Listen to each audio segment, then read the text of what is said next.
I got this edition of Newsmax magazine here. This is dated October 2025, newsmax.com.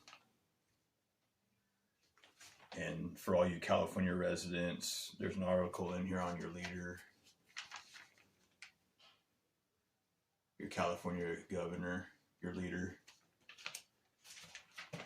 And this article here, they refer to him as the nepo baby. And how they define nepo is today's Democratic Party is overrun with nepotism babies, nepo babies for short, privileged offspring who ride family connections to fame and fortune while pretending it's all merit. And that sounds about right, don't it? You see a lot of that nowadays, nepotism. Nepotism's everywhere, really. It's in the workplace. And it kind of goes on, kind of gives you like a little family history of his parents, but where it gets juicy is right here is Gavin's world.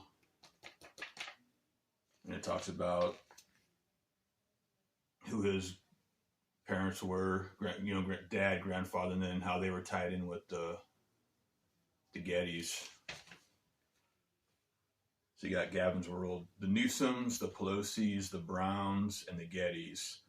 4 San Francisco families intertwined by blood, marriage, money, culture, and politics. The only one they don't mention here is Dianne Feinstein. I think she's deceased now. But it was Dianne Feinstein who politicked back in the early 90s to yank your gun laws from you. The reason why you can't own decent protection now in California is because of Feinstein. The reason why your protection got generic in California is because of her. And I think she was connected on the Brown side. Like they say here, they're all married they're all in the same bed. And I think Pelosi was in the Newsom bed or the Brown bed. But I'm going to set this down so you can see it. So we got Newsmax magazine, October 2025 edition. You got Gavin's world. So you got the Gettys here. Now this guy here, this Paul Getty, he was an oil tycoon and an art collector, and he goes back to the early 1900s as far as California. Now, this whole political tree here, you got the money on one side, you got the political power and the law power on the other side.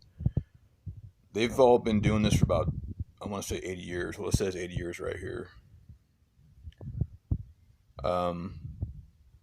This guy Paul here says he hired Bill's dad as his attorney, and that's Newsom's dad, Newsom's grandfather. And it kind of tells how they all kind of help each other politically. So you got the money side, then you got the political side. Pelosi's married in there somehow.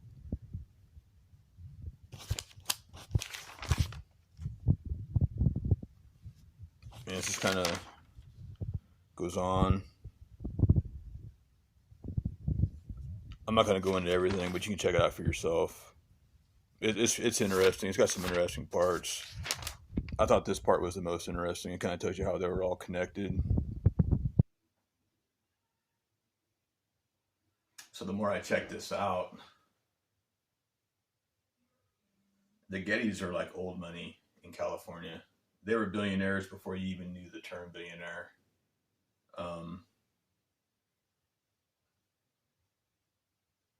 They hired Bill Newsom's dad to watch over their family trust funds and oversee business. So Bill Newsom, he must knew a lot about law back then for them to hire him. When you look at California fuel, being that the Gettys are like oil tycoons, you almost have to think that they've always had their hand in the pot as far as California fuel. When you look at all the refineries, especially in the Bay Area. I remember when I was a kid, the Bay Area had a lot of refineries. You almost got to imagine that the Gettys had their hands in that. California fuel prices, it's got to have the Getty stamp, even right now today. Newsom's in place. How could it not be? He's using some of their template. He's still using some of their blueprint. through California. I'm just talking about money, period. The money that's generated throughout, the money that comes in and out of California, whether it be federal funding, uh, all the money you pay in taxes, it's got to be hundreds of millions, 400 million, a billion. It's probably about 400 billion, if not a half a trillion.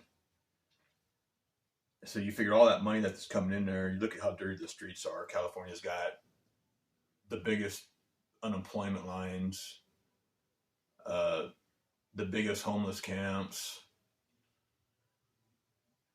probably lowest wages. Everything goes up except the wages in California. And then, and how they blow off money too. It's like the big train project. You want to do that big train project from point A to point B. That's going to cost what, $100 billion. They want to do the electric car thing.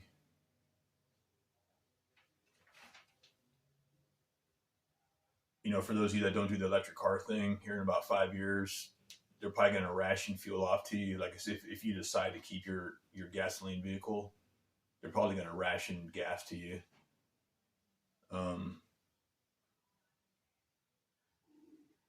They got that Monarch Butterfly Bridge. They want to save the pumas. They got those bridges that go over the highway so the California mountain lions don't get smacked.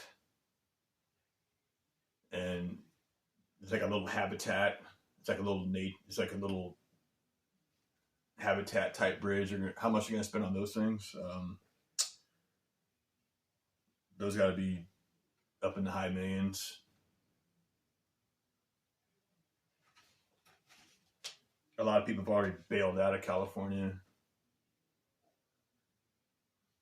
So many people are leaving California that it almost kind of makes you wonder that there might be a shutoff point where California passes legislation so that up to a certain point, if you leave California, say after 2030, you might still have to pay California taxes. I wouldn't put it past them. You might be born after a certain date. Say you're born after 2030, you might not be able to leave California, period. And if you do, like I said, you're still going to have to pay California taxes. I wouldn't put that past them. Anyways, yeah, Newsmax, October 2025. I don't want to ramble. It's interesting. Gavin's World. Money in politics. Close to 100 years. That's your leaders in California.